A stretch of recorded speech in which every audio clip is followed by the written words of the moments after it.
G'day, fitness lovers. Coach Gaz coming to you on a wet Wednesday. Good news abounds. The lockdown 4.0 is easing just a little bit. It's not the best news, but it's something at least. And for those of you that are home parenting and homeschooling, you're always home parenting, but homeschooling, and you're sending the little ones back to school, hopefully they can go back to school on Friday. So that's a bit of a load off for parents across Melbourne. If you're not in Melbourne though, and you're taking part in the push-up challenge, or you're just interested in what push-ups can do for you, they are not a boy-only exercise. There is no such thing as girl push-ups. But today we are answering some questions on the push-ups. And understandably, some of the questions are about soreness and how effective are push-ups. In our little community, I say little, but we've done an exceptional job this year. We've got 67 people in our community, which is a personal best. And so far in 9 days, they've cranked out 46,183 push-ups. So it's no wonder that the questions are primarily related to push-ups and soreness. So the first question is how effective are push-ups? They're some of the best body weight exercises you can do because they're very portable. They're very portable. They require a relatively low skill level. I'm not talking about the flash and bang push-ups that you do on Instagram. Your base push-up requires a fairly low skill level. They can be learned quite quickly, and there's something that you require in terms of upper body strength to facilitate in your everyday life. See, the thing is that we do need upper body strength in order to carry our kids, carry our groceries, push open doors, close stuff, slam phones, all that sort of stuff. We need this upper body strength, and a degeneration in upper body strength and musculature can have a big impact on your posture, can have a big impact on your breathing, can have a big impact on your activities of daily living, has a big impact on your sport. And even if you just say, well, Gaz, I just love to run, I don't need upper body strength to run. Well, you actually do, because the locomotion of your arms attributes to the speed of your legs, and the effectiveness and efficiency of that attributes to your ability to run. So look, it's not the end all be all, but in terms of your staple of exercises and one of your primal patterns, a push is really crucial. And here's the cool thing about a push is that if you develop a good push pattern, you're more likely to develop a good pull pattern, because you're training that scapulohumeral rhythm, you're training that rhythm between the bony structures of the joint and the muscles that surround that joint to work well in synergy. And if you train it to push, you're more likely to train it to pull, and you're more likely to train it to overhead work as well. So it's a really nice exercise. In terms of building muscular mass, well, I addressed this in a question the other day. You need to look at things like your tempo. Are you doing it really fast? The repetitions that you're doing in a set, the time under tension, the load. I know a couple of my online clients gratefully opened their programs this week, and they found that they had some resisted push-ups still worked into their program. And the question was, can I count these as double reps? And the answer is no. And why do you still have these push-ups in? And the response would be something like, well, you still want to fill out your footy jersey, so you gotta add some mass to it. Jono Jada, thank you for watching. So they're a really effective exercise for the upper body. They're a really effective exercise for training the core. Your glutes should be active within this exercise as well. So your glutes should be active within the push-ups as well. And they also highlight these little idiosyncrasies or symptoms that you may not be aware of. People with wrist impingement pain, elbow pain, and shoulders, they may not be fully aware of how much that limits them until they try and crank out a set of push-ups. Now, it doesn't mean that they need to avoid push-ups ongoing, but they do need to address these symptoms that attribute to wider spread problems. So, love push-ups. They're great, they're hard, and if you haven't been training for a while, knock out a few push-ups and you realize where exactly your fitness is at. So that was the first question. The second question relates to probably the 46,183 reps that my team has done, but the millions and millions of reps that have been done across the country, and that's relating to muscle soreness.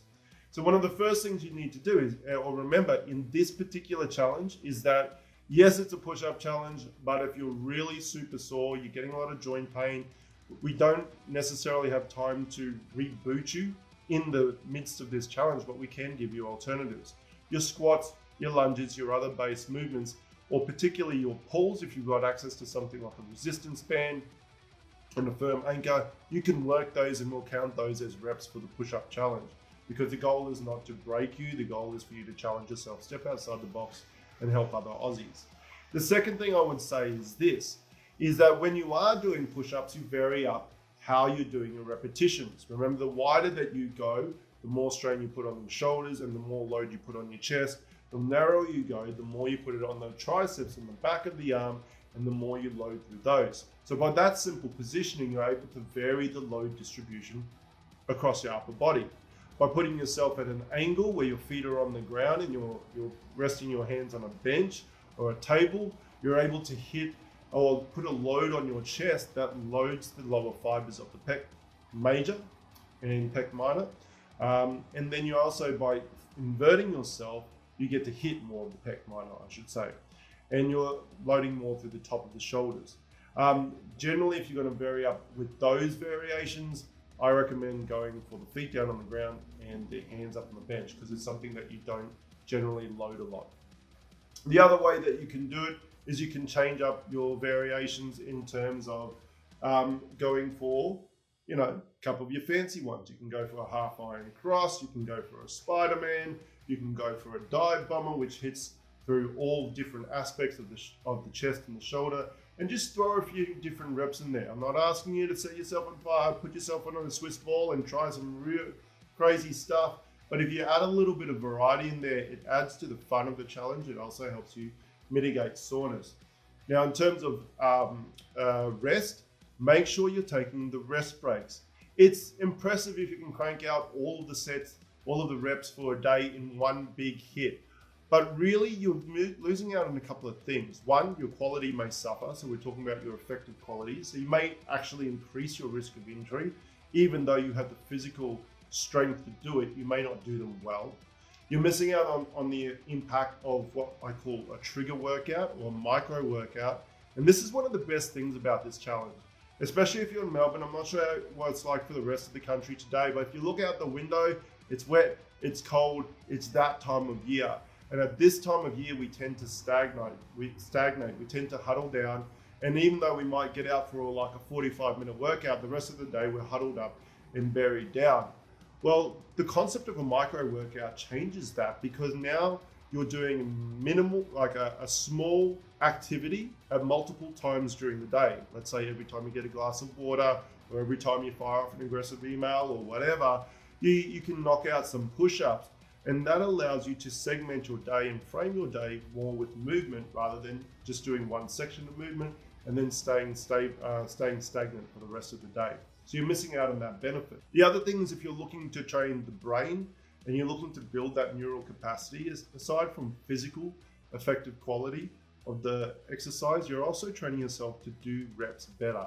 And you're training a new motor pattern, because if you take your time and you've only got a few reps to do, broken up throughout the day, you're able to take your time and really focus on them and be mindful about what you do. Better for the mental health, better for your range of motion, better for your effective quality as well.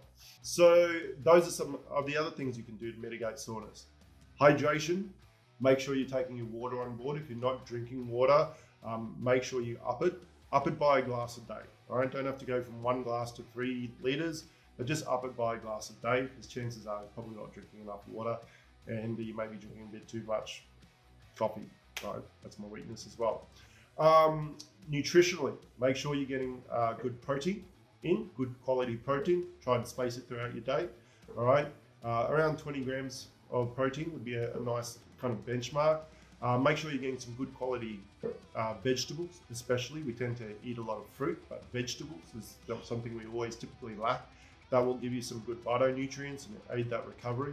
Your anti-inflammatories, your natural anti-inflammatories, your flax seeds, your vegan sources, your algae oils, your fish oils, all those sorts of stuff. Make sure you're taking that. And you know what? If you're taking it for your muscles, make sure you're taking a dose that's effective for your brain health as well. It's really cool. And that's pretty much it that I can think of the top of my head. Hopefully that's enough for you guys. So those were the two main questions that we were dealing with today. How effective are push-ups? What are my most common problems that happen with push-ups?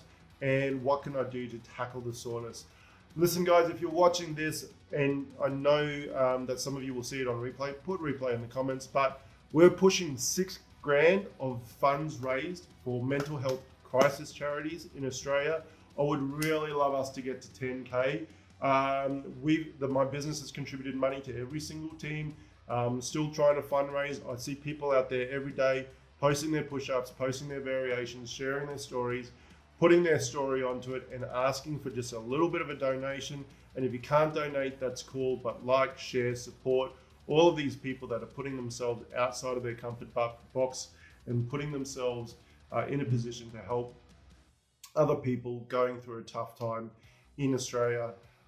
It's going to be one of the biggest health factors for the Australian population that's going to affect everyone, because, you know, if we don't have a focus on holistic health and the people, you know, actual people, and don't segment them into a shoulder condition or a mental health problem or whatever, when we look at the people, it's going to be one of our biggest challenges as a population.